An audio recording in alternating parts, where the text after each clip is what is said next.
Moving wheelchair on straight path. Assisted. Rolling forward on smooth terrain for short distance. To roll forward on the smooth terrain, the assistant should hold the push handles. The assistant should lean forward and use large lower body muscles to push the wheelchair. Rolling backward on smooth terrain for short distance.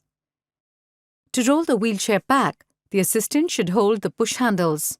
The assistant should slightly bend the knee, lean forward, and pull the wheelchair with the user backward while looking over the shoulders. Planned braking. To stop the wheelchair intentionally, the assistant should slightly lean forward and exert pressure on the push handles to slow down and then stop. Emergency braking. To stop quickly in a sudden event, the assistant should lean forward and apply pressure on the push handle and, if possible, shield the user.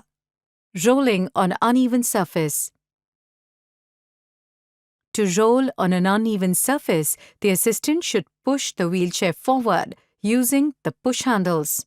Avoid coasting in the rough terrain as the wheelchair can turn away from the intended direction.